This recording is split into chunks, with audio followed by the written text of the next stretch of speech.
Akividu municipal council ఏదైతే ఇక్కడ ఏది ఉందో, ఏ టెంపుల్ ఉందో, ఏ టెంపుల్ని కూల్చి ఏ టెంపుల్ కట్టడానికి అనుమతి ఇచ్చిందో దాన్ని బేస్ చేసుకుని కలెక్టర్ అనుమతి ఇచ్చిన తర్వాత, దాన్ని బేసుకొని మున్సిపల్ కమిషనర్ అనుమతి ఇచ్చిన తర్వాత ఇంకా పాయింట్ ఏముంటుంది? ఈరోజు 1,10,00,000 మంది ఉన్నటువంటి దళితుల ఆకాంక్ష అక్కడ ఉన్నటువంటి గొంతెనమ్మ గుడి. ఈరోజు గొంతెనమ్మ గుడి అక్కడ కూల్చి ఇంకొక టెంపుల్ కట్టడానికి అనుమతించింది ఆకివీడు మున్సిపల్ కౌన్సిల్. ఈ తీర్మానం కూడా నేను మీకు చదివి వినిపిస్తా. ఈరోజు సుప్రీంకోర్టు కేవలం రిలై అయింది ఒక్క దీని మీదే.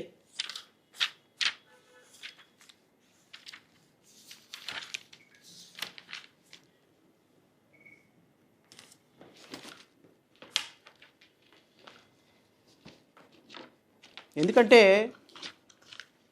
రాష్ట్ర ప్రజలకి కొన్ని అంశాల పట్ల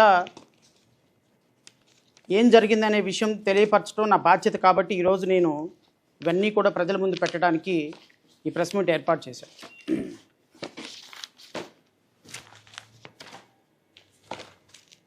ఆకివీడు నగర పంచాయతీ అత్యవసర సమావేశం తేదీ 21/4/2026 మంగళవారం ఉదయం 10 గంటలకు ఆకివీడు నగర పంచాయతీ మీటింగ్ హాలులో కౌన్సిల్ అత్యవసర సమావేశం జరుగును.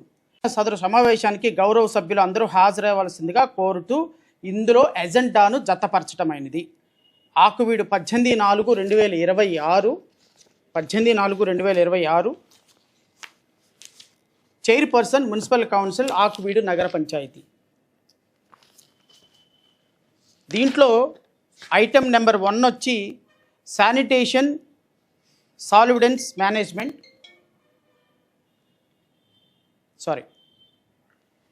Number 2 drinking water facility, number 3 తీర్మానం ఆకివీడికి సంబంధించినటువంటి తీర్మానం. 3వ తీర్మానం శ్రీ జడ్డు దుర్గాప్రసాద్ సెక్రటరీ, శ్రీరామ ఆలయ అభివృద్ధి కమిటీ ఆకివీడు వారు 14/4/2024 మున్సిపల్ కమిషనర్ ఆకివీడు నగర పంచాయతీ వారికి దరఖాస్తు సమర్పించి ఉన్నారు. సదరు దరఖాస్తు సర్వే నెంబర్ 470/12లో శిథిలావస్థలో ఉన్న రామాలయం చోట అంటే అక్కడ గొంతెనమ్మ గుడి ఉందని వాళ్ళు ఒప్పుకోవటంలా. మున్సిపల్ కౌన్సిల్లో తీర్మానం కూడా అది రామాలయమే అనే అంశాన్ని రాసి నూతన రామాలయ నిర్మాణానికి అనుమతి కోరుతూ చేసినటువంటి ఈ తీర్మానానికి ఈ కౌన్సిల్ సభ్యుల్లో ఉన్నటువంటి 19 మంది కౌన్సిలర్లు, ఈ 19 మంది కౌన్సిలర్లు కూడా ఎవరో నేను చదివి వినిపిస్తాను. పొప్పుల సత్యనారాయణ, పడాల శ్రీనివాసరెడ్డి, గోపిశెట్టి సత్యవతి, మోపిదేవి సత్యవతి, బత్తుల శ్యామల, శ్రీమతి తిరుమలరెడ్డి మాధవి, శ్రీమతి గుర్రన్న నాగలక్ష్మి, కిమిడి అరుణకుమారి, బొల్ల వీరా శ్వేత, నేరెళ్ళ ప్రసన్న, దిడ్డి జగదీష్, కట్టా రవీంద్రనాథ్ ఠాగూర్, గోదేల అప్పారావు, కాకితట్ల జాన్ విస్లీ, జిల్లా పైడిరాజు, ఎండి అఫ్రూన్ ఉన్నీసా, శ్రీమతి మోతుపల్లి కుమార్. ఈ కౌన్సిలర్లు 18 మందిలో 4 కౌన్సిలర్లు తెలుగుదేశం వాళ్ళు, 13 మంది కౌన్సిలర్లు సమావేశంలో ఉన్నవాళ్ళు వైఎస్ఆర్సీపీకి సంబంధించినటువంటి కౌన్సిలర్. వైఎస్ఆర్ కాంగ్రెస్ పార్టీకి సంబంధించినటువంటి 13 మంది, తెలుగుదేశానికి సంబంధించినటువంటి 4,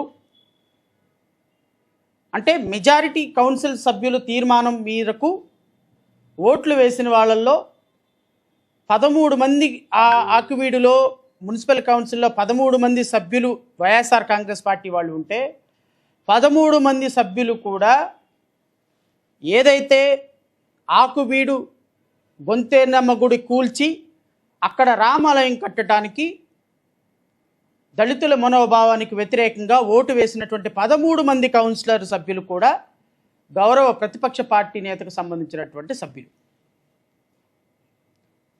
ఈ 13 మంది వేసినటువంటి ఓటు కారణంగా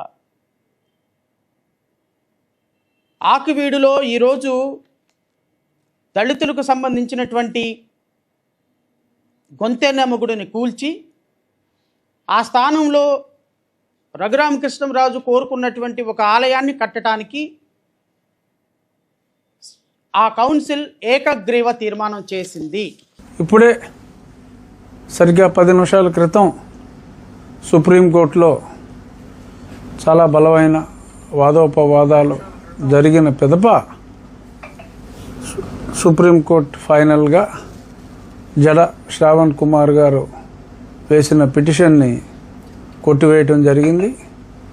గతంలో స్టే ఎందుకు వచ్చిందో కూడా నేను కొన్ని ప్రెస్ మీట్స్లో చెప్పాను.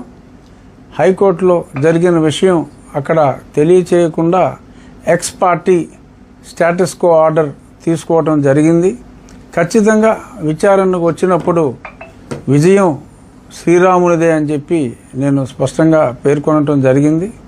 ఈరోజు హైకోర్టులో ఉన్న ఆర్డర్స్ అన్నీ కూడా హైకోర్టులో 3 బెంచుల్లో కూడా మరి తోసిపుచ్చిన తర్వాత ఆ సమాచారం అక్కడ పెట్టినందువల్ల ఈ స్టేటస్ కో వచ్చింది అని ఇక్కడ ఉన్న హైకోర్టు ఆర్డర్స్ని మా న్యాయవాది సుయోధన్, మన తెలుగు వ్యక్తి, ఢిల్లీలో స్థిరపడిన తెలుగు లాయర్ సుయోధన్ చాలా ప్రతిభావంతంగా తన ఆర్గ్యుమెంట్స్ వినిపించాడు.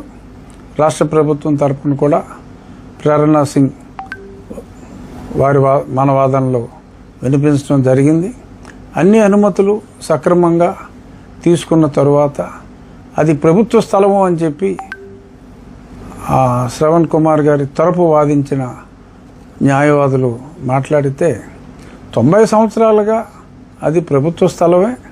ప్రభుత్వ స్థలంలో ఉన్న దేవాలయ స్థానంలో మళ్ళీ తిరిగి దేవాలయం కట్టుకుంటే దానికి అభ్యంతరం ఏమిటి అని చెప్పి సుప్రీంకోర్టు కూడా ప్రశ్నించి ఆ పిటిషన్ని కొట్టివేయటం జరిగింది. ఆల్రెడీ చెప్పాను నేను, గన్నవరం దగ్గర దేవాలయం వేగవంతంగా పూర్తవుతుందని.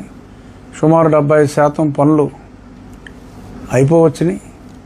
మిగిలిన 20% కూడా రాబోయే నెల రోజుల్లో పూర్తయిపోతాయి. ఒక సైట్లో గతంలో ఫౌండేషన్ వర్క్ ఆల్మోస్ట్ పూర్తి చేశాం. ఇంకొన్ని ఫౌండేషన్ వర్క్స్ రేపు ఉదయాన్నే మళ్ళీ తిరిగి పనులు సైట్లో పునఃప్రారంభించి 2 వారాల తర్వాత ఎరెక్షన్, అంటే ఏ రాయికి ఆ రాయి నమూనా ప్రకారం కృష్ణశిలతో గన్నవరంలో రెడీ అయిన స్టోన్స్ అన్నీ ఆ డిజైన్ ప్రకారం తీసుకొచ్చి అతి త్వరలో, అంటే మా ఎస్టిమేషన్ గతంలో చెప్పినట్టే ఎటువంటి ఆలస్యం జరగదు, నవంబర్ నెలకి పూర్తి చేస్తామని చెప్పాను.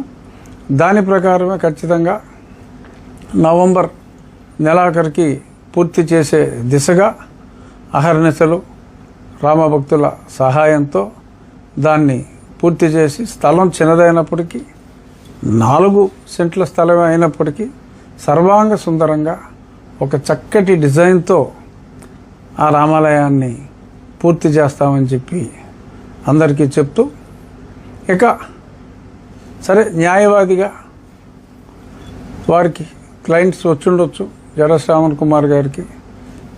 అంతిమంగా సుప్రీంకోర్టు తీర్పు వచ్చింది. ఇక గొడవలకి స్వస్తి పలికి నా మొత్తం అందరికీ కూడా నేను చెప్పేది, అన్ని మతాల వారికి కూడా నేను చెప్పేది ఏంటంటే, మత సామరస్యంతో మనం ఉండాలి. మన మతాన్ని మనం ప్రేమించుకుందాం, అన్య మతాలని మనం గౌరవిద్దాం. ఇదే ఉద్దేశంతో మేమున్నాం, ఇదే ఉద్దేశంతో అందరూ కూడా ఉండాలని. మత సామరస్యం అనేది అవసరం. ఎవరి మతానికి సంబంధించిన వారి ఆలయాల్ని అనుమతులు తీసుకొని కట్టుకుంటున్నప్పుడు ఎటువంటి ఇబ్బందులు పెట్టకూడదు. అనుమతులు లేకుండా కడితే ఓకే, చట్ట ప్రకారం శ్రవణ్ కుమార్ గారు కావచ్చు, ఎవరైనా చర్యలు తీసుకోవచ్చు. అలాగే అనుమతులు లేకుండా చట్ట ప్రకారం ఎవరు చేసినా కూడా అది సమంజసం కాదు.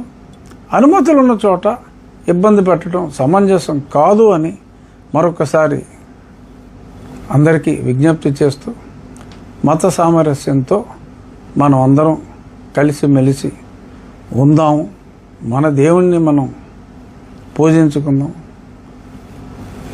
అన్యమతానికి సంబంధించిన దేవుళ్ళని గౌరవించుకుందాం అని చెప్పి మరొకసారి తెలియజేస్తూ జై శ్రీరామ్.